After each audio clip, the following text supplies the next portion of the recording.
fan of colors. Matt did not know whether to curse or weep. With the soldiers gone and Ebudar about to be left in his dust, there seemed no reason for the dice, but there never was a bloody reason he could see until it was too late. Whatever was coming might lie days in the future or only an hour, but he had never been able to figure it out ahead of time. The only certainties were that something important or dire was going to happen, and that he would not be able to avoid it. Sometimes, like that night at the gate, he did not understand why the dice had been tumbling, even after they stopped. All he really knew for sure was that however much the dice made him twitch like an itch, once they started, he did not want them to stop ever. But they did. Sooner or later, they always did. "Are you all right, Matt?" Oliver said. "Those Sean-Chan can't catch us." He attempted gruff conviction, but a hint of question hung in his voice. Abruptly, Matt realized he had been staring at nothing. Naginin frowned at him while fiddling absent-mindedly with her wig, plainly angry that he was ignoring her. Doman's eyes had a studious look. If he was not deciding whether to be upset on Naginin's behalf, Matt would eat his cap. Even Thera was peeking at him past the tent's entry flap, and she always tried to keep out of Naginin's sight. He could not explain. Only a man with porridge for brains would believe he got warnings from hearing dice no one could see. Or maybe a man marked by the power, or by the Dark One. He was not anxious to have any of those things suspected of him, and it might be that night at the gate all over again. No, this was not a secret he cared to reveal. It would do no good anyway. "They'll never catch us, Oliver. Not you and me." He ruffled the boy's hair, and Oliver gave a wide-mouthed grin, confidence restored as easy as that. "Not so long as we keep our eyes open and our wits about us. Remember, you can find a way out of any difficulty if you keep your eyes and wits sharp. But if you don't, you'll trip over your own feet." Oliver nodded gravely, but Matt meant the reminder for the others. Or maybe himself. Like there was no way any of them could be more alert. Except for Oliver, who thought it was all a great adventure. They'd all been jumping out of their skins since before leaving the city. "Go help Thera, like Julian told you, Oliver." A sharp gust cut through Matt's coat, making him shiver. "And put your coat on. It's cold," he added as the boy ducked past Thera into the tent. Rustles and scraping sounds from inside, with or without his coat, but Thera remained crouched at the tent's entrance, peering at Matt. For all the care anybody but Matt Coughlin took, the boy could catch his death. As soon as Oliver disappeared, Naginin stepped closer to Matt, her fists on her hips again, and he groaned under his breath. "We are going to settle matters now, Coughlin," she said in a hard voice. "Now. I won't have our journey wrecked by you countermanding my orders." "There's nothing to settle," he told her. "I was never your hired hand, and that's that." Somehow her face managed to grow harder, as good as shouting that she did not see matters like that. The woman was as tenacious as a snapping turtle, but there had to be some way to pry her jaws from his leg. Burn him if he wanted to be alone with the dice rolling in his head, if that was better than having to listen to them while arguing with her. "I'm going to see Tuan." The words popped out of his mouth before they were clear in his head. He realized that they had been lying there for some time now, murky and slowly solidifying. The blood drained from Naginin's cheeks as soon as Tuan's name left his mouth, and he heard a squeak from Thera, followed by a snap of the tent flaps being jerked shut. The one-time Panarch had absorbed a great many Sean-Chan ways while she was in and many of their taboos as well. Naginin was made of harder stuff, however. "Why?" she demanded. In almost the same breath, she went on, anxious, all at once. "You mustn't call her that. You must show respect." Harder in some ways. Matt grinned, but she did not seem to see the joke. Respect. There was precious little respect in stuffing a gag in someone's mouth and rolling them up in a wall hanging. Calling Tuan High Lady or anything else was not going to change that. Of course, Naginin was more willing to talk about freeing Demani than she was about Tuan. If she could have pretended the kidnapping never happened, she would have. And as it was, she tried. Like she had tried to ignore it while it was happening. In her mind, any other crimes she might have committed paled to nothing beside that. "Because I want to talk with her," he said. "With her," he said. And why not? He had to sooner or later. People had begun trotting up and down the narrow street now, half-dressed men with their shirts hanging out, and women with their hair still wrapped in nightkerchiefs, some leading horses and others just milling about as far as he could make out. A wiry boy a little bigger than Oliver went past doing handsprings wherever the crowd gave him a pace of room, practicing or maybe playing. The sleepy fellow in the deep green wagon still had not appeared. Luca's grand traveling show would not be traveling anywhere for hours yet. There was plenty of time. "You could come with me," he suggested in his most innocent voice. He should have thought of this before. The invitation made Aginin go fence post stiff for True. It hardly seemed possible her face could grow any paler, but an extra scrap of color leached out. "You will show her fitting respect," she said hoarsely, clutching the knotted scarf with both hands as though trying to squeeze the black wig tighter onto her head. "Come, Bale. I want to make sure my things are stowed properly." Doman hesitated as she turned and hurried away into the crowd without looking back, and Matt watched him warily. He had vague memories of a flight on Doman's river ship once, but vague was the way he saved them. Tom was friendly with Doman, a point in the Ilianer's favor, yet he was Aginin's man to the knife, ready to back her on anything down to disliking Julian, and Matt trusted him no further than he did her, which was to say, not very far. Aginin and Doman had their own goals, and whether Matt Coughlin kept a whole hide did not factor in them. He doubted that the man really trusted him for that matter, but then neither of them had much choice at the moment. "Fortune prick me," Doman muttered, scratching the bristles growing above his left ear. "Whatever you do be up to, you may be in over your head. I think she do be tougher than you do suspect." "Aginin," Matt said incredulously. He looked around quickly to see whether anyone in the alley had heard his slip. A few glanced at him and Doman as they brushed by, but nobody glanced twice. Luca was not the only one eager to be gone from a city where the flow of patrons for the show had dried up, and night lightning setting the harbor on fire was a fresh memory. They might all have fled that first night, leaving Matt nowhere to hide, except for Luca arguing them out of it. That promised gold made Luca very persuasive. "I know she's tougher than old boots, Doman, but old boots don't count with me. This isn't a bloody ship, and I'm not letting her take charge and ruin everything." He grimaced as if Matt were goose-brained. "The girl, man. Do you believe you can be so calm if you did be carried off in the night? Whatever you be playing at with that wild talk of her being your wife, have a care or she may shave your head at the shoulders." "I was just cutting the fool," Matt muttered. "How many times do I have to say it? I was unnerved for a minute." Oh, he had been that. Learning who Tuan was, while he was wrestling with her, would have unnerved a bloody Trolloc. Doman grunted in disbelief. Well, it was hardly the best story Matt had ever come up with. Except for Doman, everyone who had heard him babbling seemed to accept the tale, though. Matt thought they had, anyway.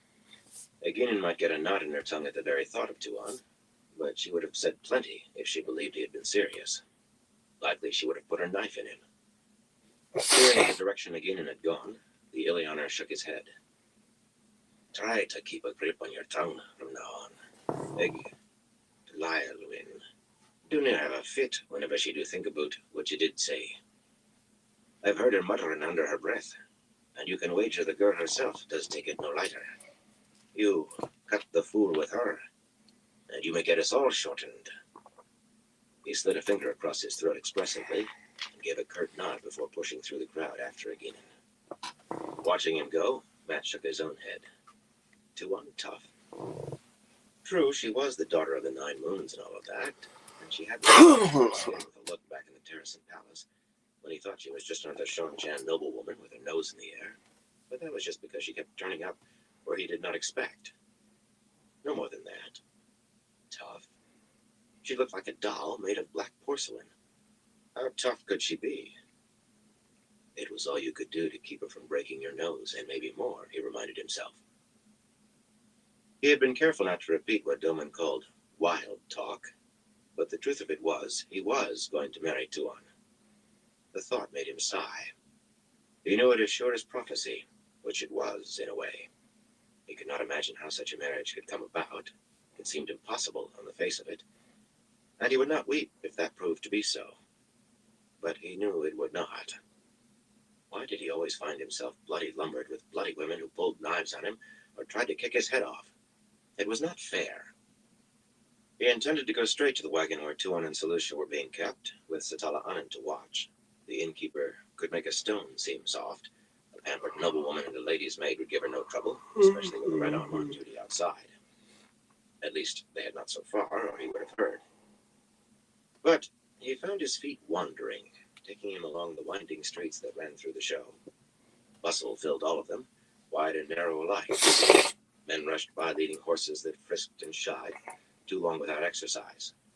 Other people were taking down tents and packing the storage wagons, or hauling cloth-wrapped bundles or brass-bound chests and casks and canisters of every size out of the house-like wagons that had been standing here for months, partially unloading so everything could be repacked for travel, even while the teams were being harnessed.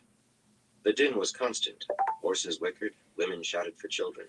Children cried over lost toys or yelled for the pure pleasure of noise. Men bellowed to know who had been at their harness or who had borrowed some tool. A troop of acrobats, slender but muscular women, who worked on ropes dangling from tall poles, had surrounded one of the horse handlers, all of them waving their arms and giving voice at the top of their lungs, and nobody listening. Matt paused a moment trying to figure out what they were arguing over, but eventually he decided they were not sure themselves. Two fighting coatless men rolled on the ground, watched closely by the likely cause. A willowy, hot-eyed seamstress named Jaman. Petra appeared, and pulled them apart before Matt could even get a bet down. He was not afraid of seeing Tuon again. Of course not. He had stayed away after sticking her into that wagon to give her time to settle down and collect herself. That was all. Only calm, Doman had called her, and it was true. Kidnapped in the middle of the night, snatched out into a storm by people who would as soon have cut her throat as look at her, as far as she knew, and she had been by far the coolest of them all. Why, she could have planned it herself. That was how upset she was. It made him feel as if the point of the knife were tickling between his shoulder blades then, and the knife was back again just thinking about her, and those dice were rattling away inside his skull. The woman's hardly likely to exchange vows here and now, he thought with a chuckle. But it sounded forced even to him. Yet there was no reason under the sun for him to be afraid. He was just properly wary, not afraid. The show might have equaled a fair-sized village for size, but there was only so long a man could wander about in that much space before he started doubling back on himself. Soon enough, too soon, he found himself staring at a windowless wagon painted in faded purple, surrounded by canvas-topped storage wagons, and inside of the southernmost horse lines. The dung carts had not gone out this morning, and the odor was strong. The wind carried a heavy scent from the nearest animal cages, too. The musky smell of big cats and bears, and light knew what else. Beyond the storage wagons and pickets, a section of the canvas wall fell, and another began to shake as men loosened the guy ropes holding the poles. The sun, half hidden by dark clouds now, had climbed halfway to its noonday peak or better, but it was still too soon. Arnon and Medwin, two of the Red Arms, had already hitched the first pair of horses to the shaft of the purple wagon, and were almost done with the second pair. Soldiers well trained in the band of the Red Hand, they would be ready to take the road, while the showfolk were still figuring out which way the horses were supposed to face. Matt had taught the band to move fast when there was need. His own feet dragged as though he were wading in mud. Arnon, with that fool tattoo of a hawk on his cheek, was the first to see him. Buckling at Trace, the heavy-jawed file leader exchanged looks with Medwin, a boyish-faced Kyrienan whose appearance belied his age and his weakness for tavern brawls. They had no call to look surprised. "Everything going smoothly? I want to be away in good time." Rubbing his hands together against the cold, Matt eyed the purple wagon uneasily. He should have bought her a present, jewelry or flowers. Either worked as well with most women. "Smooth enough, my lord," Arnon replied in a cautious tone. "No shouting, no screaming, no crying." He glanced at the wagon as if he did not care about himself. "Quiet suits me," Medwin said, stringing one of the reins through a ring on the horse collar. "Woman starts crying, the only thing to do is leave if you value your hide. And we can hardly drop these off by the side of the road." But he glanced at the wagon, too, and shook his head in disbelief. There really was nothing for Matt to do except go inside. So he did. It only took 2 tries, with a smile fixed on his face, to make himself climb the short flight of painted wood steps at the back of the wagon. He was not afraid, but any fool would know enough to be nervous. Despite the lack of windows, the interior of the wagon was well lighted, with 4 mirrored lamps burning, and the lamps held good oil, so there was no rancid smell. But then, with the stink from outside, it would have been hard to tell. She didn't find the biggest spot to park his wagon. A small brick stove, iron top, was toasty compared to outside. It was not a large wagon. Every inch of wall that could be spared was covered with cabinets or shelves or big towels and the like. A table that could be let down on ropes was snug against the ceiling, and the 3 women inside the wagon were hardly crowded. They could not have been more different, those 3. Mistress Hunt was sitting on one of the 2 narrow beds built into the walls, a feeble woman with touches of gray in her hair, seemingly intent on her embroidery, looking at all as if she were a large golden ring hung at each of her ears, and her marriage knife dangled from a close-fitting silver necklace. The hilt with its red and white stones, snug in the cleavage exposed by the narrow plunging neckline of her embroidery dress, that had one side of the skirt sewn up to expose yellow petticoats. Curved blade. That was just the custom of Ecuador. Satala had refused to take on any disguise, which seemed well enough. No one had reason to be hunting for her, and finding clothes for everyone else had been a big enough problem as it was. Solution, a pretty woman with skin the color of buttery cream, was cross-legged on the floor between the beds, a dark scarf covering her shaven head, with a sullen expression on her face. Normally she was dignified enough to flighty. Her eyes were as blue as a demon's and more piercing. She disliked the dark blue Avidari dress she had been given too, claiming the deep neckline was indecent, but it hid her as effectively as a mask. Few men who glimpsed Solution's impressive bosom would be able to focus long on her face. He might have enjoyed the view for a moment or two himself, but there was Tuan, seated on the wagon's only stool, a leather-bound book open on her lap, and he could barely make himself look at anything else. His wife to be light. Tuan was tiny, not just short, but almost slim as a boy, and a loose-fitting dress with brown wool bought from one of the showfolk made her seem a child wearing her older sister's not at all sort of especially with his growth of black stubble covering her scalp. If you ignored that, she was pretty, though, in a reserved way, with her heart-shaped face and full lips, her eyes large, dark, liquid pools of serenity. That utter calmness almost unnerved him. Not even an Aes Sedai would be serene in her circumstances. The bloody dice in his head did not help matters. Satala has been keeping me informed, she said in a cool drawl as he pulled the door shut. He had gotten so he could tell a difference in the Shang-Chen accents. Tuan's Managinin sounded as if she had a mouthful of mush, but they all sounded slurred and slow. She's told me the story you have put about concerning me, Tori. Tuan had persisted in calling him that back in the Terrace of Palace. He had not cared then. Well, not much. My name is Matt, he began. He never saw where the pottery cup in her hand came from, but he managed to drop to the floor and shatter against the door instead of his head. I am a servant, Tori? If Tuan's tone had been cool before, now it was deep under ice. She barely raised her voice, but it was hard as ice too. Her expression would have made a hanging judge look giddy. A thieving servant?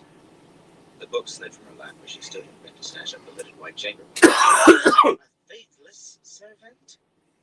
We will need that, Solution said deferentially, slipping the bulbous pot out of Tuan's hands. Setting it carefully to one side, she crouched at Tuan's feet, almost as if ready to hurl herself at Matt, laughable as that was. Though nothing much seemed laughable right then. Mistress Anna reached up to one of the railed shelves above her head and handed Tuan another cup. We have plenty of these, she murmured. Matt shot her an indignant look, and her hazel eyes twinkled with amusement. Amusement? She was supposed to be guarding those 2. A fist thumped on the door. Do you need help in there? Arnon called uncertainly. Matt wondered which of them he was asking. We have everything well in hand, Satala called back, calmly pushing her needle through the fabric stretched on her hoop. You would have thought that needlework was the most important thing. Go on about your work. Don't dawdle. The woman was not Ebudari, but she certainly had soaked up Ebudari ways. After a moment, boots thumped back down the steps outside. It seemed Arnon had been too long in Ebudar as well. Tuan turned the new cup in her hands as though examining the flowers made of it, and her lips quirked in a smile so small it almost might have been Matt's imagination. She was more than pretty when she smiled, but it was one of those smiles that said she knew things he did not. He was going to break out in hives if she kept doing that. I will not be known as a servant to you. My name is Matt, not that other thing, he said, climbing to his feet and cautiously testing his hip. To his surprise, it ached no worse after smacking the floorboards. Tuan arched an eyebrow and hefted the cup in one hand. I could hardly tell the showfolk I'd kidnapped the daughter of the Nine Moons, he said in exasperation. The High Lady Tuan, peasant, Selucia said crisply. She is under the veil. Veil? Tuan had worn a veil in the palace, but not since. Gestured graciously, the queen granting license. It is of no import, Selucia. He is ignorant, yet we must educate him. But you will change this story, Toy. I will not be a servant. It's too late to change anything, Matt said, keeping an eye on that cup. Her hands looked frail, with those long fingernails cut short. He remembered how quick they were. Nobody's asking you to be a servant. Luca and his wife knew the truth, but there had to be some reason to give everyone else why Tuan and Selucia were kept confined to this wagon and guarded. The perfect solution had been a pair of serving girls about to be dismissed for theft, who had intended to betray their mistress's flight with a lover. It seemed perfect to Matt, anyway. To the showfolk, it only added to the romance.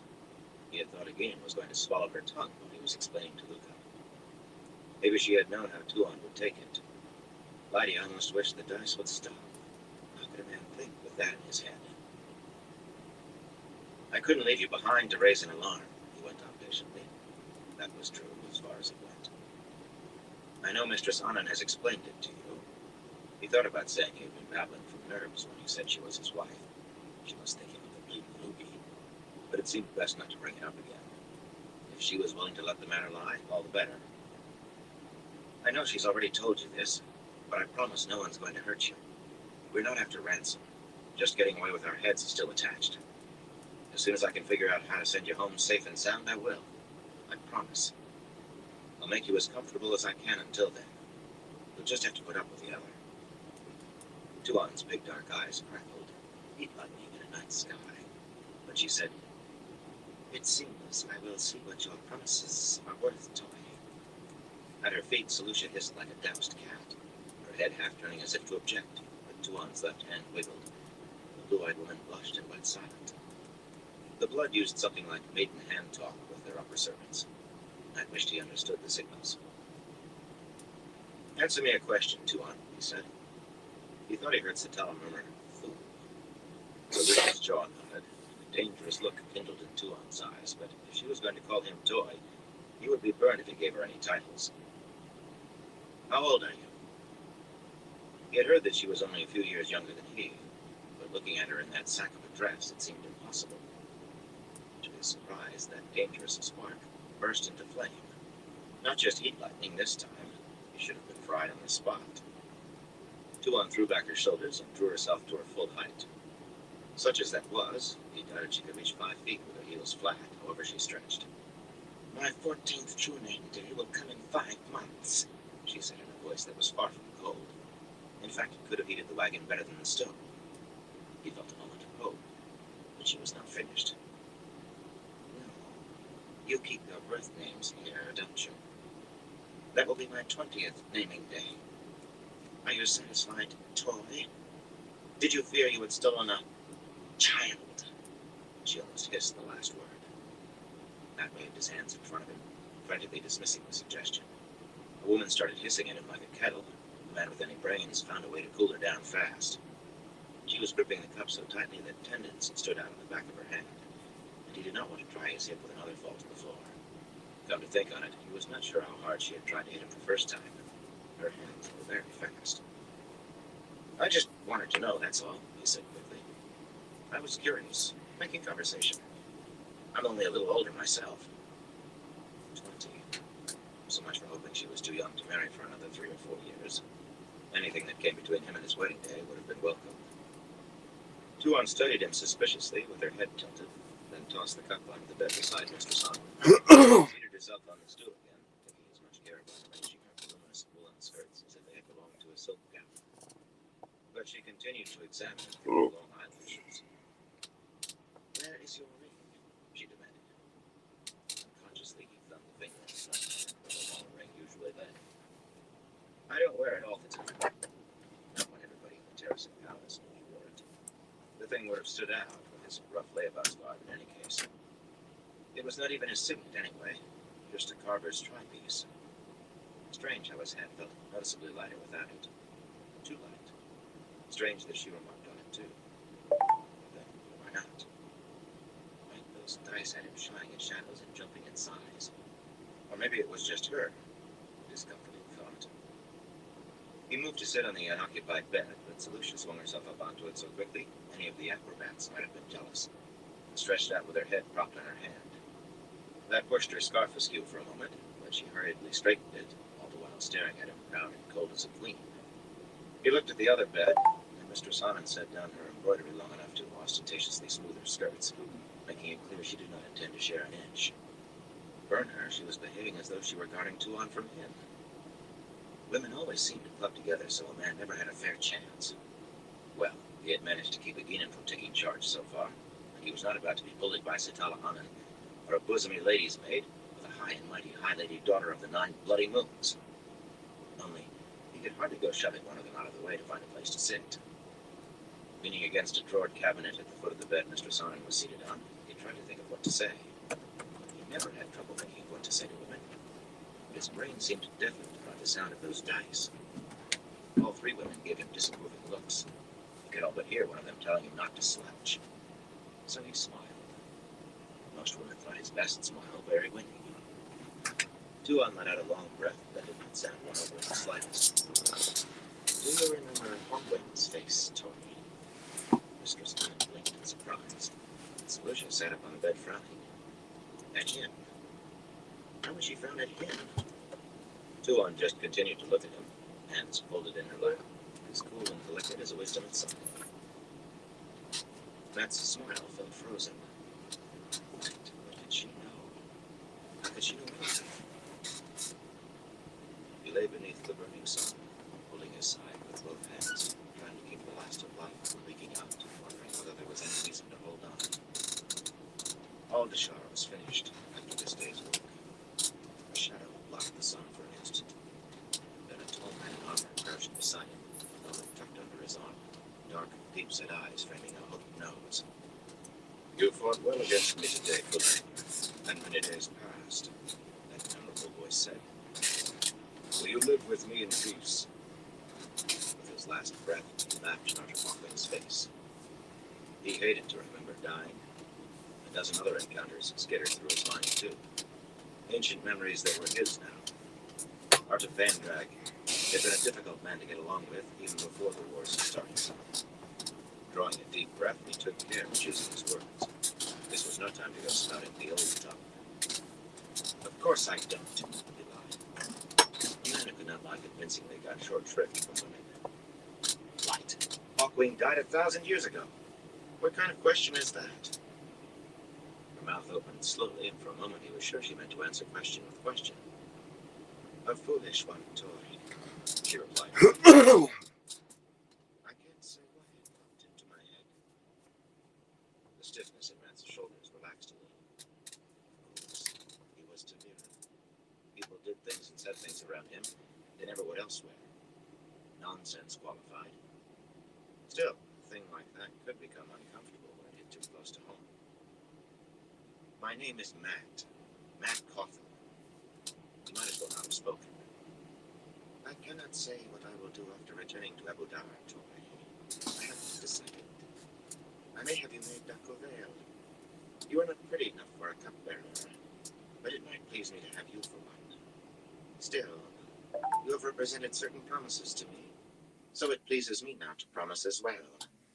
So long as you keep your promises, I will neither escape nor betray you in any way. Nor will I cause dissension among your followers. I believe that covers everything necessary."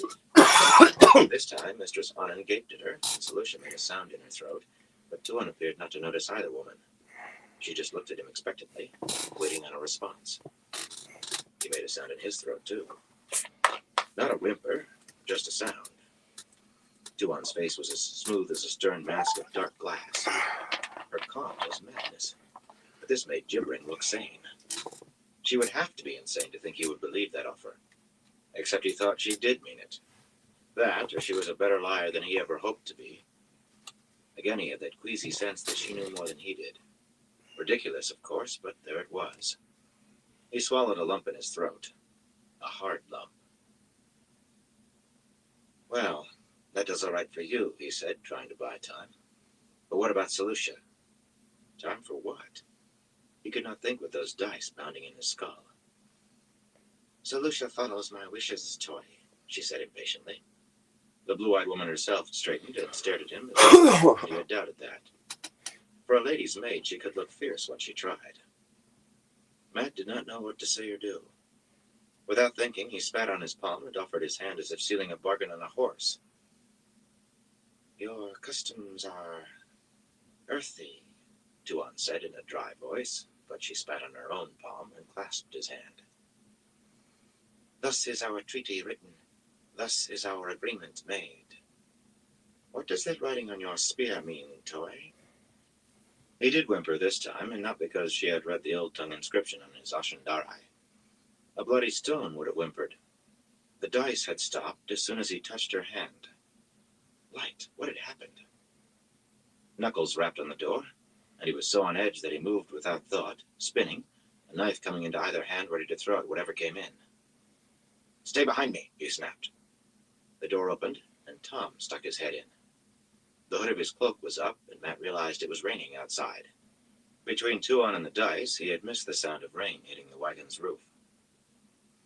I trust I'm not interrupting anything, Tom said, knuckling his long white mustaches. Matt's face heated. Satala had frozen with her embroidery needle, trailing blue thread down to her work, and her eyebrows seemed to be trying to climb over the top of her head. Tensed on the edge of the other bed, Solucia watched him slip the knives back up his sleeves with considerable interest. He would not have thought she was the sort to like dangerous men. That kind of woman was worth avoiding. They tended to find ways to make a man need to be dangerous. He did not glance back at Tuon. She was probably staring at him as if he had been capering like Luca. Just because he did not want to get married did not mean he wanted his future wife to think him a fool. What did you find out, Tom? He asked brusquely. Something had happened, or the dice would not have stopped. A thought came that made his hair want to stand on end. This was the second time they had stopped in Tuon's presence. The third, counting the gate leading out of Ebudar. 3 bloody times, and all tied to her. Limping slightly, the white-haired man came the rest of the way in, pushing back his hood, and pulled the door shut behind him. His limp came from an old injury, not trouble in the city. Tall and lean and leathery, with sharp blue eyes and snowy mustaches that hung below his chin, it seemed he would draw attention wherever he went. But he had practice at hiding in plain sight, and his dark bronze coat and brown wool cloak were suitable for a man with a little coin to spend, but not too much.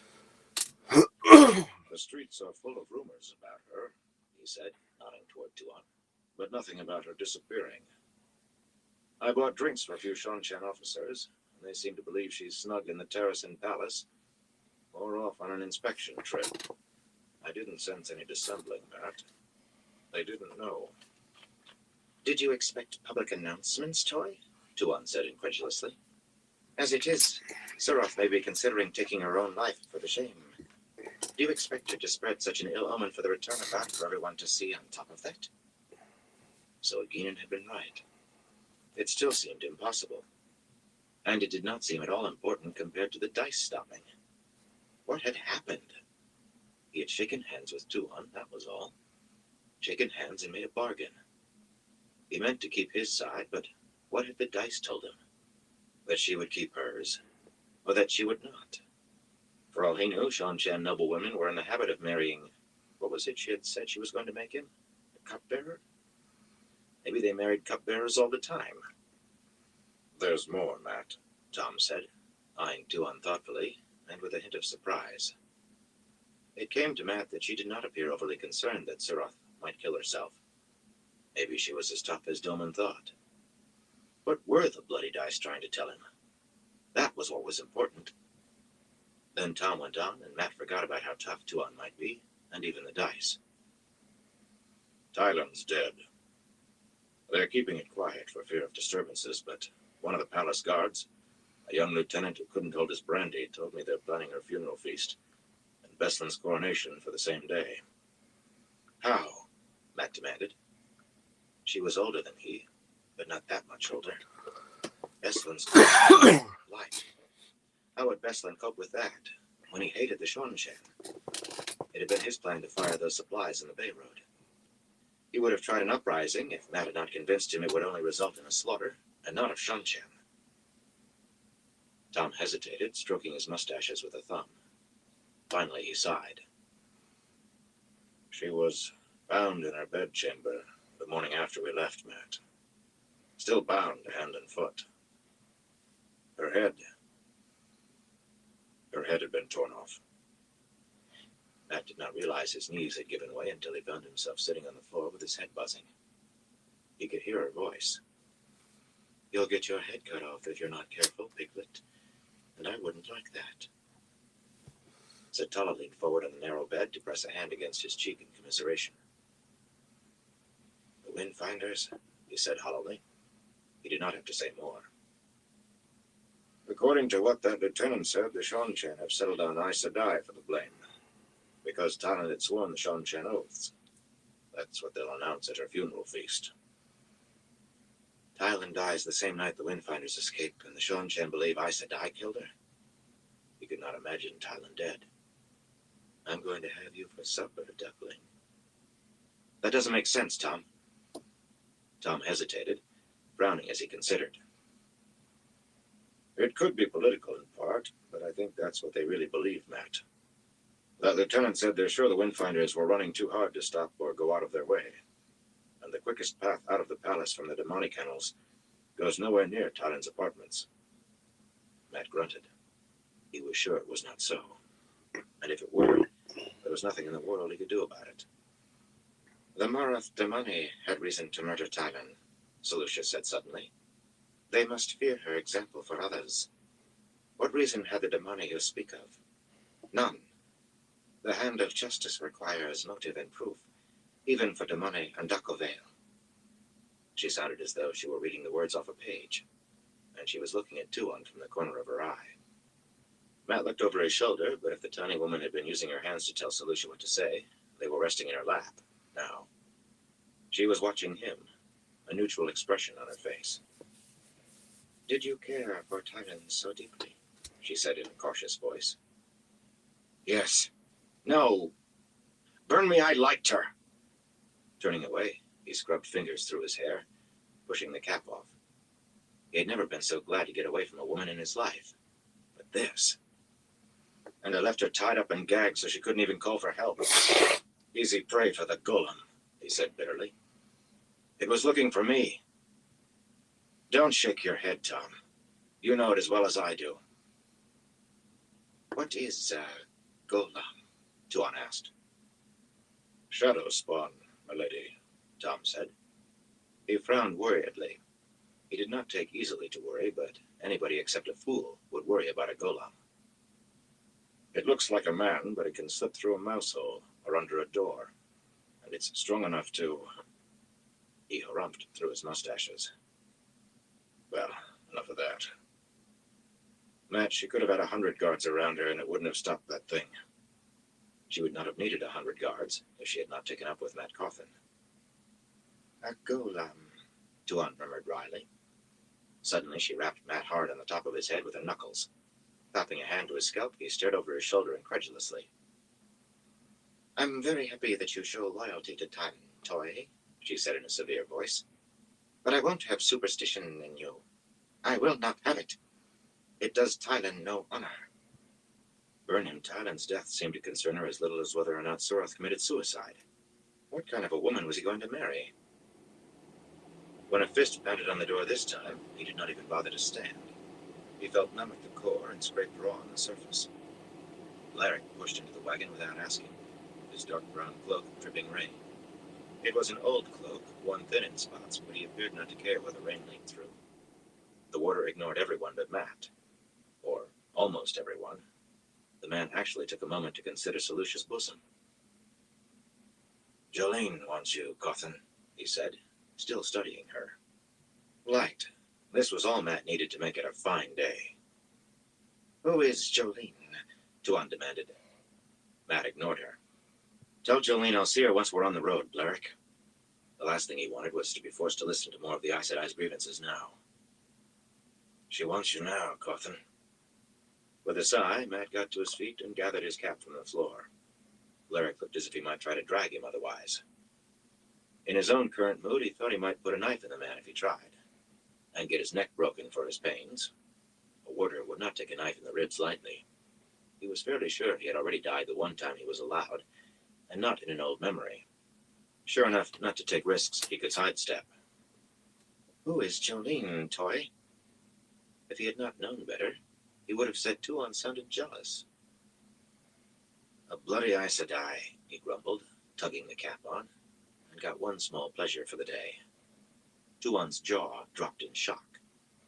He shut the door behind him on the way out before she could find a word to say. A very small pleasure. One butterfly on a midden heap. Thailand dead and the Windfinders might take the blame yet, whatever Tom said. And that was aside from Tuan and the bloody dice. A very tiny butterfly and a very large midden. The sky was full of dark clouds now, and the downpour steady. A soaking rain, they would have called it back home. It began to slick his hair, cap or no, and seep through his coat as soon as he stepped outside. Blerick hardly seemed to notice, barely gathering his cloak. There was nothing for it but for Matt to hunch his shoulders and splash through the widening puddles on the dirt streets. By the time he could reach his wagon for a cloak, he would be drenched to the skin anyway. Besides, the weather fit his spirits. To his surprise, rain or no rain, an incredible amount of work had been done in the short time he was inside. The canvas wall was gone as far as he could see in either direction, and half the storage wagons that had been around Tuan's wagon were missing too. So were most of the animals that had been picketed on the horse lines. A large iron-barred cage containing a black-maned lion trundled past toward the road behind a plodding team, the horses as unconcerned about the apparently sleeping lion behind them as they were with the shower. Performers were already taking to the road too, though how they determined the order of leaving was a mystery. Most of the tents seemed to have vanished. In one place, 3 of the brightly colored wagons together might be missing. Another place, every second wagon, while elsewhere, the wagons standing and waiting still seemed a solid mass. The only thing that said the showfolk were not scattering was Luca himself, a bright red cloak gathered around him against the wet as he paraded along the street, stopping now and then to clap a man on the shoulder or murmur something to a woman that made her laugh. If the show had been breaking apart, Luca would have been out chasing down those who tried to leave. He held the show together as much by persuasion as anything else, and he never let anyone leave without talking himself hoarse, trying to argue them out of it. Matt knew he should feel good about seeing Luca still there, though it had never occurred to him that the man would run out on the gold. But right at that moment he doubted that anything could make him feel anything but numb and angry. The wagon that Blerick took him to was almost as large as Luca's, but it had been whitewashed rather than painted. The white had long since run and streaked and faded, and the rain was washing it a little more toward gray, where the wood was not already bare. The wagon belonged to a company of fools, 4 morose men who painted their faces for the show's patrons, dousing each other with water and hitting each other with inflated pig bladders, and otherwise spent their time and money imbibing as much wine as they could buy. With what Matt had paid for rent, they might be drunk for months, and it had cost more than that to make anyone take them in.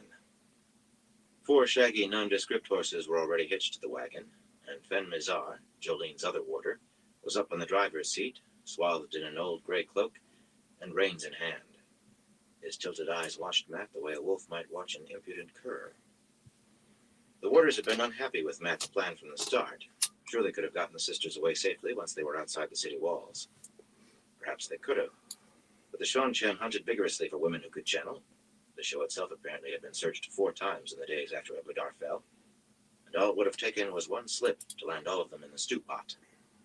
From what Aganan and Doman said, the Seekers could make a boulder tell everything it had ever seen. Luckily, not all the sisters were as sure as Jolene's warders. Aes Sedai tended to dither when they could not agree on what to do. When Matt reached the steps at the back of the wagon, Blerick stopped him with a hand to his chest. The warder's face might have been carved, no more concerned than a piece of wood with the rain running down his cheeks. Ben and I are grateful to you for getting her out of the city, Coffin. But this can't continue. The sisters are crowded, sharing with those other women, and they don't get on. There's going to be trouble if we can't find another wagon. Is that what this is about? Matt said crossly, tugging his collar tighter. Not that it did much good. He was already wet through on the back, and not much better in front. If Jolene had pulled him here to whine about the accommodations again, she'll tell you what it's about, Coffin. Just remember what I said. Grumbling under his breath, Matt climbed the dirt-streaked steps and went in, not quite slamming the door behind him. The wagon was laid out much like the one Tuan was in, though with 4 beds, 2 of them folded flat against the walls above the other 2. He had no idea how the 6 women arranged sleeping, but he suspected it was not done peacefully. The air in the wagon all but crackled like grease on a griddle. 3 women sat on each of the lower beds, each variously watching or ignoring the women seated on the other bed. Jolene, who had never been held as Damani, behaved as though the 3 Suldam did not exist. Reading a small wood-bound book, she was an Aes Sedai to the ancient arrogance on a stick, despite her well-worn blue dress, lately owned by a woman who taught the lions to do tricks. The other 2 sisters knew firsthand what it was to be Damani, though. Edicina watched the 3 Suldam warily, one hand resting near her belt knife, while Teslin's eyes shifted constantly, looking at anything except the Suldam, and her hands kneaded her dark woolen skirts. He did not know how Aginan had coerced the 3 Suldam into helping Damani escape, but even though they were being sought by the authorities as surely as Aginan, they had not changed their attitudes toward women who could channel. Bethamin, tall and as dark as Tuan, in an Ebudari dress, with a very deep neckline and skirts sewn up above her knee on one side to show faded red petticoats, seemed a mother waiting for inevitable misbehavior by children, while yellow-haired Sita, in high-necked gray wool that covered her completely, appeared to be studying dangerous dogs that would need to be caged sooner or later.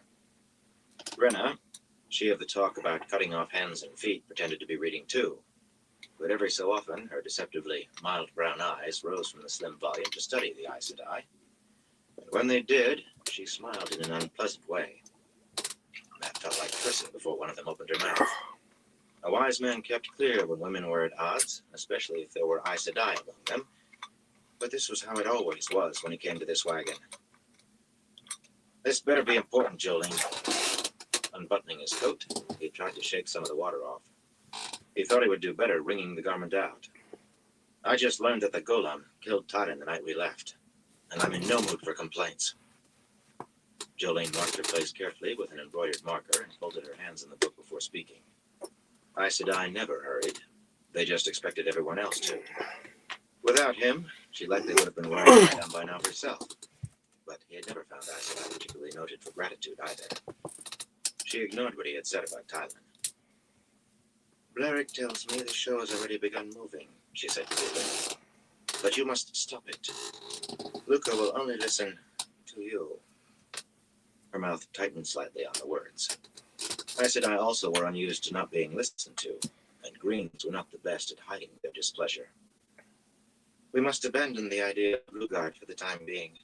We must take the ferry across the harbor and go to Ilion. That was about as bad a suggestion as he had heard out of her, though she did not mean it for a suggestion, of course. She was worse than Aginan that way. With half the show already on the road, or near enough, it would take all day just to get everyone down to the ferry landing, and it would mean going into the city besides. Heading for Lugard took the show away from the Seanchan as quickly as possible, while they had soldiers camped all the way to the Ilion border and maybe beyond.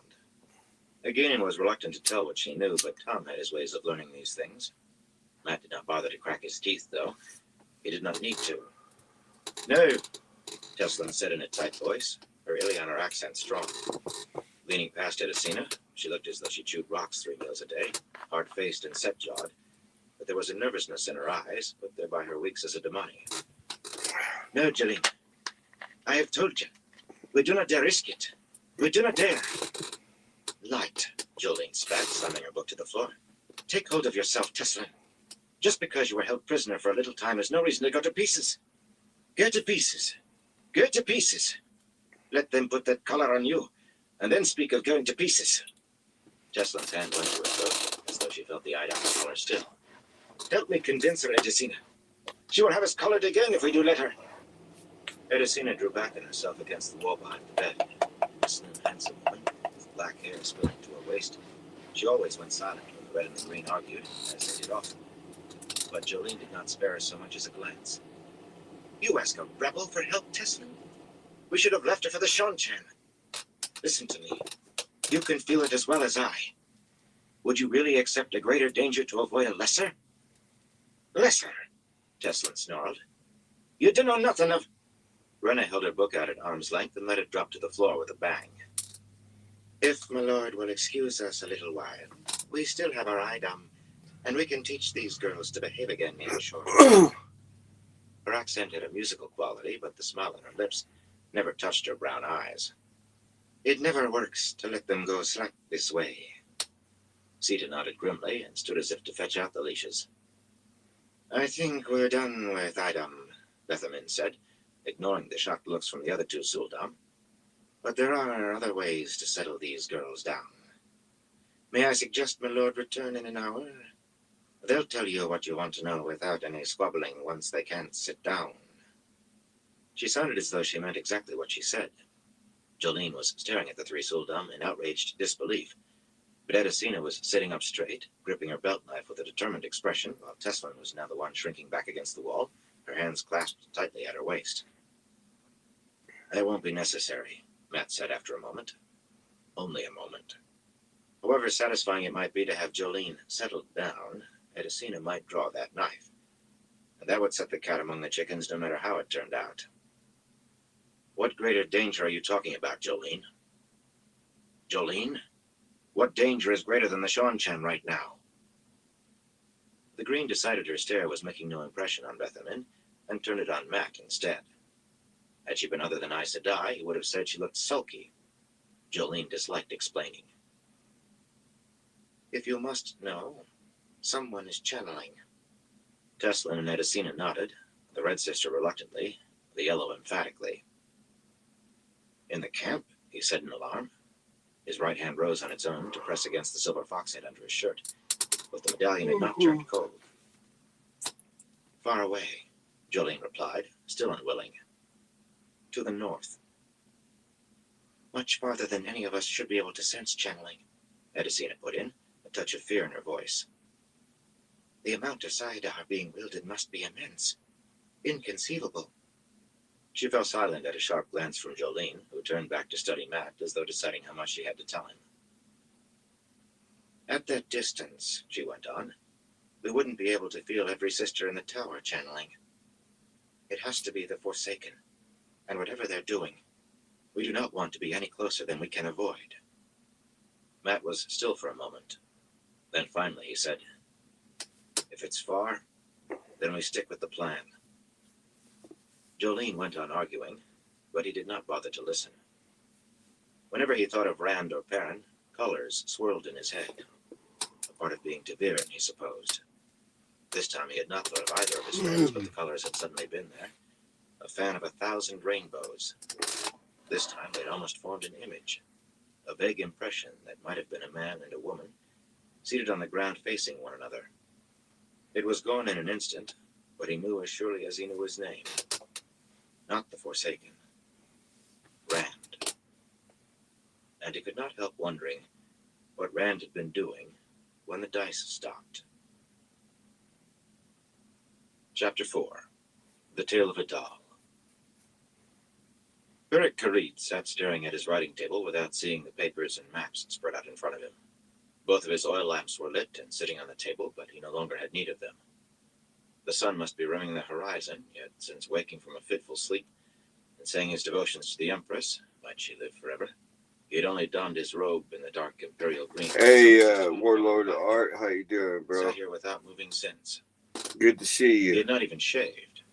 Hope you're The rain doing well. stopped, and he considered telling his servant Ajimbura to swing a window open for a little fresh air in his room with the wandering woman. Clean air might clear his head. But over the last 5 days, there had been lulls in the rain that ended with sudden drenching downpours.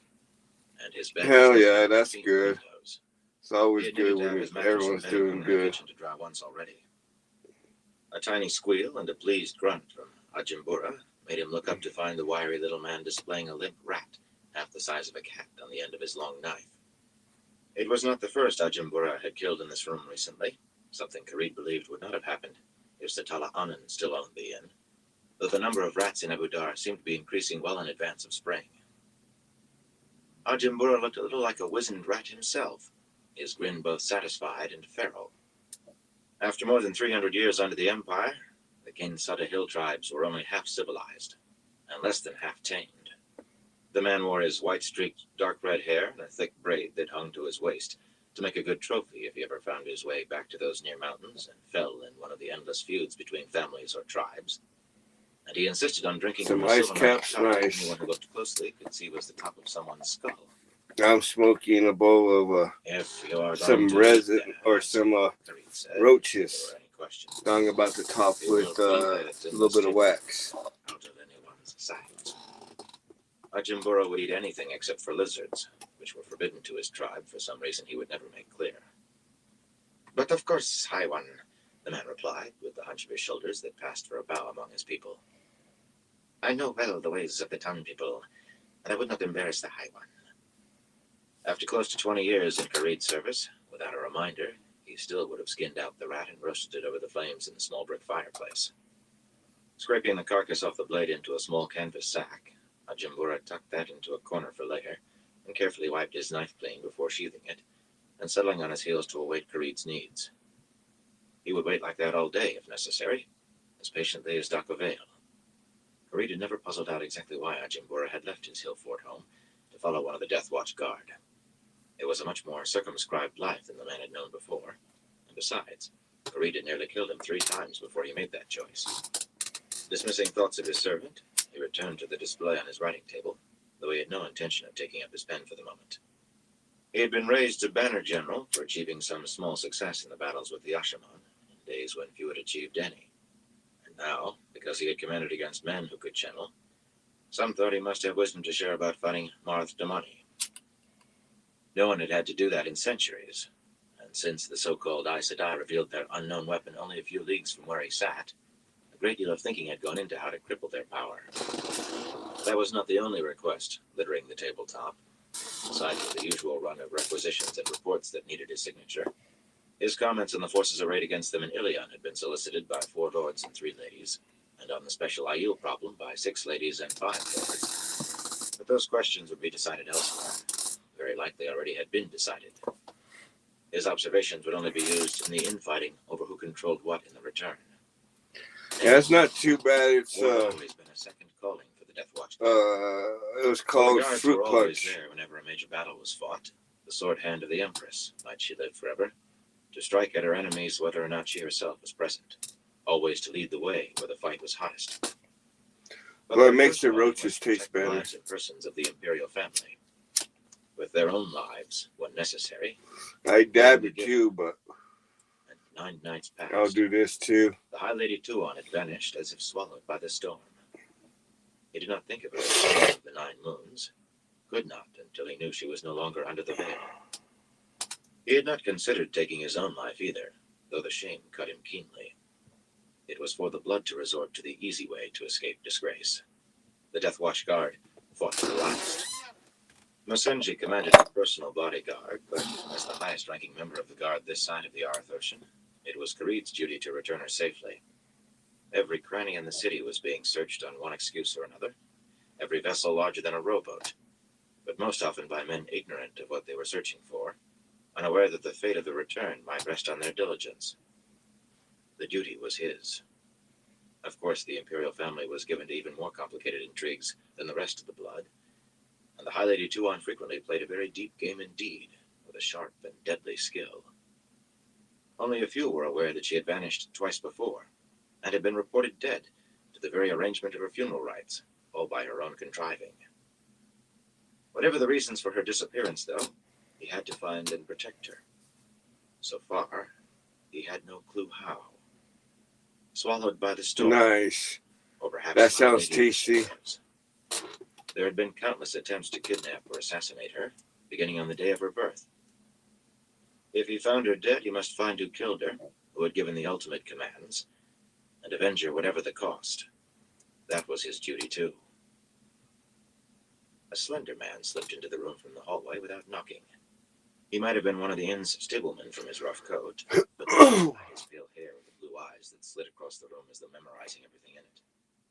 His hand slipped under his coat, and Kareed rehearsed 2 ways of killing him barehanded in the brief moment before he produced a small, gold-bordered ivory plaque worked with the raven in the tower. Seekers for the truth did not have to knock.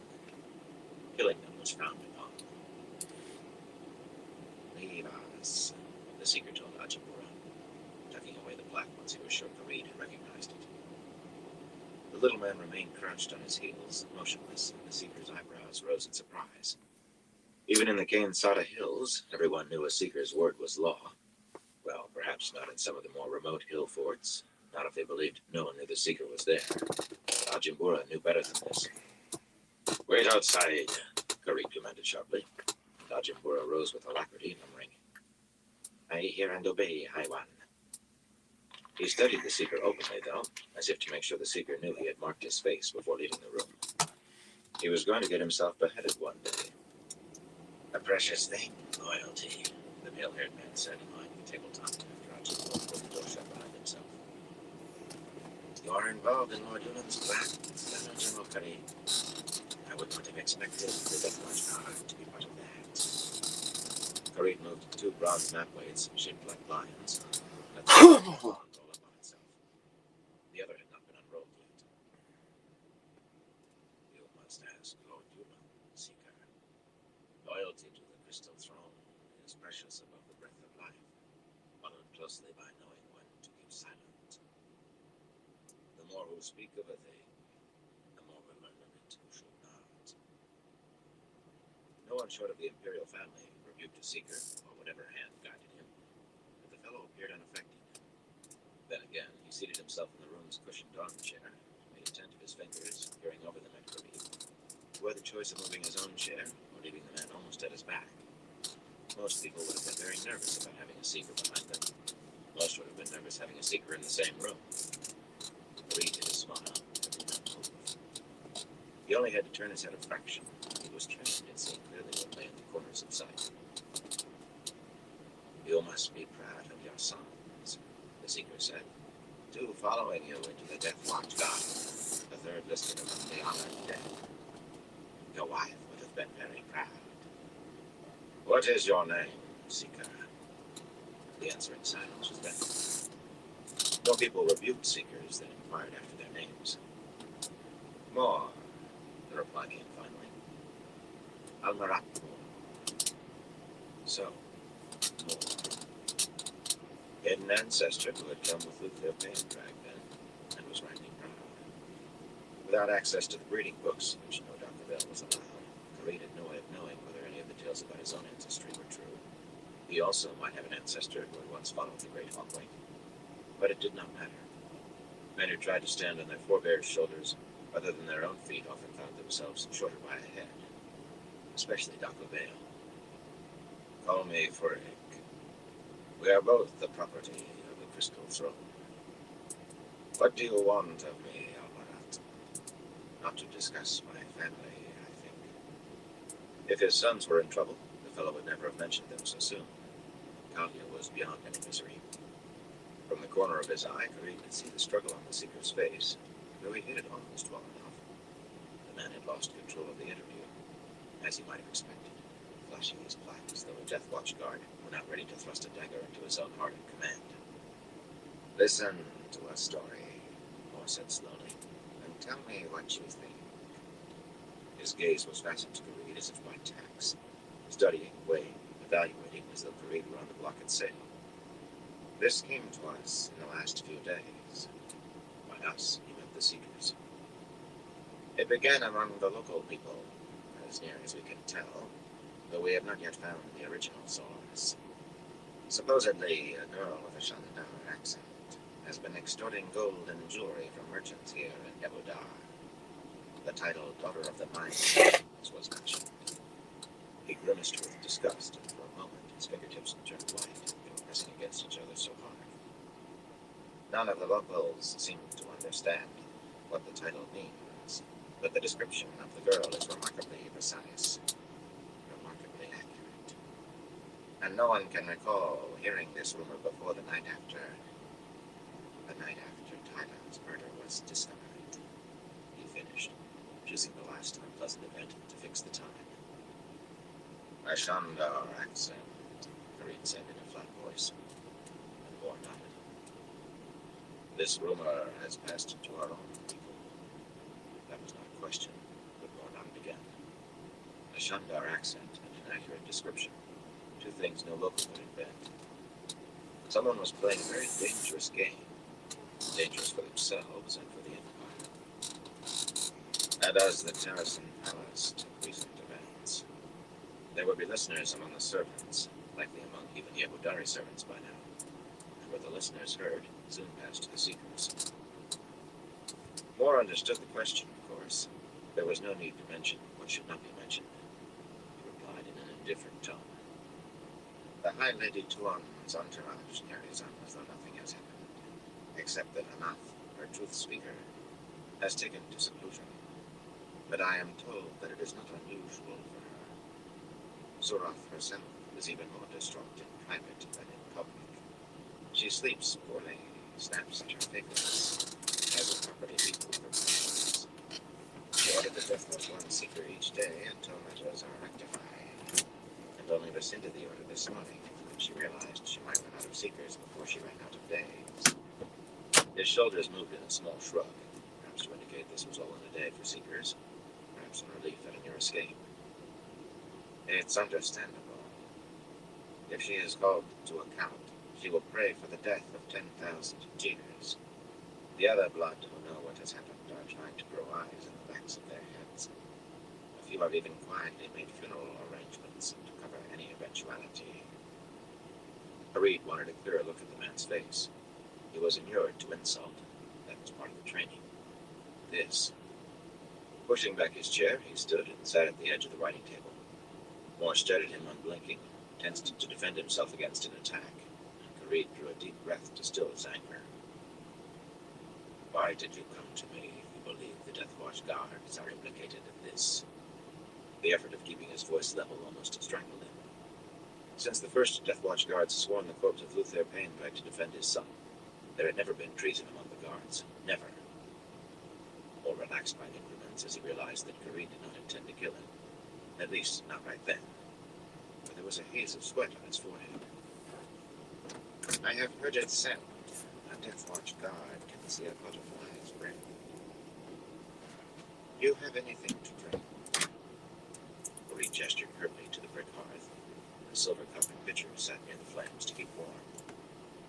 They had been there untouched since Ajimbura brought them when Farid awoke. The wine may be cool by now, but be free of it. And when your throat is wet, you will answer my question. Either you suspect God's mind, or you wish to play me in some game of your own. And by my eyes, I will know which and why. The fellow sidled to the hearth, watching the water. But as Moore bent for the pitcher, he frowned, and then gave a small start. What appeared to be a silver-rimmed bowl with a ram's horn patterned in silver base sat beside the cup. Light of heaven, Ajimbura had been told often enough to keep that thing out of sight. There was no doubt that Moore recognized it for what it was. The man considered treason possible for the guards. Or for me as well, if you will. Moore blinked, showing a faint consternation. He held only the obvious cup. And then a light of understanding appeared in his eyes. An uneasy light. He filled the bowl, too, a trifle unsteadily, wiped his hand on his coat before taking it up. Every man had his limits, even secret. The man pushed them was especially dangerous, but he was also off balance. Accepting the skull cup with both hands, Farid raised it high and lowered his head. To the Empress, may she live forever in honor and glory. Death and shame to her enemies. To the Empress, may she live forever in honor and glory, Moore echoed, bowing his head and lifting his cup. Death and shame to her enemies. Putting Ajimbura's cup to his lips, Farid was aware of the other man watching him drink. The wine was indeed cool, the spices bitter, and there was a faint, acrid hint of silver polish. He told himself the taste of dead man's dust was his imagination. Moore dashed off half his own wine in hurried gulps, then stared at his cup, seemed to realize what he had done, and made a visible effort to regain control of himself. Beric Karit, he said briskly. Born 42 years ago to weavers, the property of one Jalid Nightanite, a craftsman in Karit. Chosen at 15 for training in the Death Watch Guards, cited twice for heroism and mentioned in dispatches 3 times. Then, as a 7-year veteran, named to the bodyguard of the High Lady Tuan upon her birth. That had not been her name then, of course, but mentioning her birth name would have been an insult. That same year, as one of 3 survivors of the first non-attempt on her life, chosen for training as an officer. Service during the Miami Uprising and the Jiangmin Incident. More citations for heroism. More mentions in dispatches, and assignment back to the High Lady's bodyguard just before her first true name day. Moore peered into his wine, then looked up suddenly. At your request. Unusual, that. The following year, you took 3 serious wounds shielding her with your body against another set of assassins. She gave you her most precious possession, a doll. Distinguished service. With further citations and mentions, you were selected for the bodyguard of the Empress herself, may she live forever, and served there until named to accompany the High Lord Turak to these lands with the Halim. Times change, and men change. But before going to guard the throne, you made 2 other requests for assignment to the High Lady Tuan's bodyguard. Most unusual. And you kept the doll until it was destroyed in the Great Fire of Sakina. A matter of 10 years. Not for the first time, Marie was glad of the training that allowed him to maintain a smooth face no matter what. Careless expressions gave away too much to an opponent. He remembered the face of the small girl who had laid that doll on his litter. He could hear her still. You have protected my life, so you must take Vanilla to watch over you in turn, she said.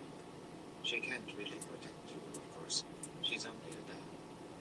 But keep her to remind you that I will always hear if you speak my name. If I'm still alive, of course. My honor is loyalty, he said, setting out Chibora's cup on the writing table carefully, so as not to slop wine onto his papers. However often the fellow polished the silver, Marie did not think he bothered to wash the thing. Loyalty to the throne. Why did you come to me? Moore moved slightly, so the armchair was between them. No doubt he thought he was standing casually, but he was clearly ready to throw the wine cup.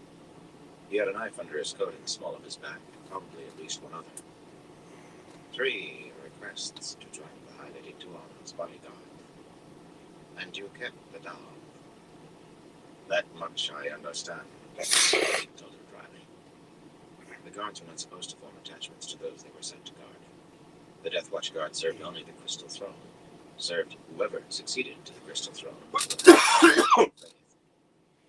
remembered that serious child's face, already aware she might not live to do her duty, yet trying to do it anyway. And he had kept the doll. But there's more to it. That rumor of a girl isn't there. A butterfly spread, the fellow murmured. It is a pleasure to talk to someone who sees deeply. On the night that Tynan was murdered, 2 Damani were taken from the Tarasan Palace hands. Both were formerly High Sedai. Do you not find the coincidence too much? I find any coincidence suspect, Almarat. But what has that to do with rumors and other matters? This web is more tangled than you imagine. Several others left the palace that night, among them a young man who was apparently Tylan's pet. 4 men who were certainly soldiers, and an older man, one Tom Maryland, or so he called himself, who was supposedly a servant, but who displayed much more education than would be expected. At one time or another, they were all seen with Aes Sedai, who were in the city before the Empire reclaimed it. Jet, the speaker leaned forward slightly, over the back of the armchair. Perhaps Tynan was not murdered because she swore fealty, but because she had learned of things that were dangerous. She might have been careless in what she revealed to the boy on the pillows, and he carried word to Marilyn. We can call him that until we learn a better name. The more I learn of that one, the more intriguing he is. Knowledgeable of the world, well-spoken, at ease with nobles and crowns. A courtier, in fact, if you didn't know he was a servant. If the White Tower has certain plans in Ibudar, they might send such a man to carry them out. Plans. Unthinking, Kareed picked up Ajimbura's cup. It almost drank before he realized what he was doing. He continued to hold the cup, though, so as not to give away his turmoil. Everyone, those who knew anyway, was sure the High Lady Tuon's disappearance was part of the contest to succeed the Empress, but she lived forever. Such was life in the Imperial family. If the High Lady were dead, after all, a new heir must be named. If she were dead. And if not, the White Tower would have sent their best if they planned to carry her away. If the Seeker was not playing him in some game of his own. Seekers could try to snare anyone short of the Empress herself, when she lived forever. You have taken this notion to your superiors, and they rejected it, or you would not come to me. That, or you haven't mentioned it to them, have you? Why not? Much more tangled than you can imagine, Moore said softly, eyeing the door as if suspecting eavesdroppers. Why did he grow cautious now? There are many complications. The two demoni were removed by the Lady Eginin Tamarath, who has had dealings with Aes Sedai before. Close dealings, in fact. Very close. Clearly, she released the other demoni to cover her escape. Eginin left the city that same night with 3 demoni in her entourage, and also, we believe, Marilyn and the others. We don't know who the third demoni was. We suspect someone important among the Mahan or perhaps an Aes Sedai who was hiding in the city. But we have identified the Sultan she used, and do have close connections with Seraph, who herself has many connections to Aes Sedai.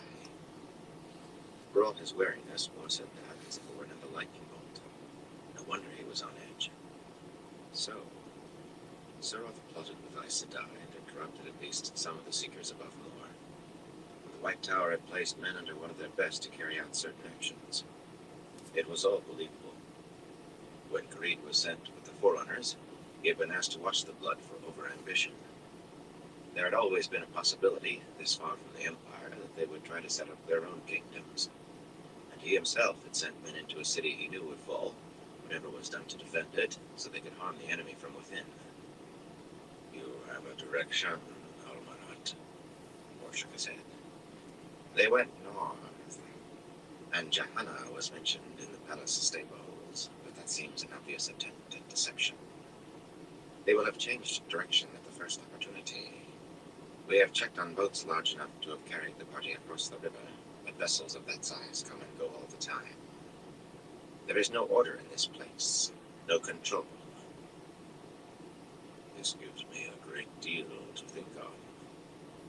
The Seeker grimaced, a slight twisting of his mouth, but he seemed to realize he had gotten as much commitment as Kareed would make. He nodded once. Whatever you choose to do, you should know this. You may wonder how the girl extorted anything from these merchants. It seems 2 or 3 soldiers always accompanied her. The description of their armor was also very precise. He half stretched out a hand as though to touch Kareed's robe, but wisely let it fall back to his side. Most people call that black. You understand me? Whatever you choose to do not delay. Moore raised his cup. Your health, Banner General. Frick. Your health. And the health of the Empire. Kareed drained Ajimbura's cup without hesitation. The Seeker departed as abruptly as he had entered. Moments after the door closed behind him, it opened to admit Ajimbura. The little man stared accusingly at the skull cup in Kareed's hands. Do you know this rumor, Ajimbura? As well ask whether the sun rose in the morning as ask whether the fellow had been listening. He did not deny it in any case. I would not soil my tongue with such filth, High One, he said, drawing himself up. Kareed permitted himself a sigh. Whether the High Lady Tuon's disappearance was her own doing or some others, she was in great danger. And if the rumor was some ploy by Moore, the best way to defeat another's game was to make the game your own. Lay out my razor. Sitting down, he reached for his pen, holding the sleeve of his robe clear of the ink with his left hand. Then you will find Captain Mersenji. When he is alone, and give him this. And this. Return quickly. I will have more instructions for you. Shortly after noon on the following day, he was crossing the harbor on the ferry that departed each hour. All right, everyone. I'm going to call it into this live for tonight. But I want to thank everyone for stopping by and everyone who continues to stop by. I definitely appreciate all y'all's support. Till next time, everyone. Y'all stay safe out there.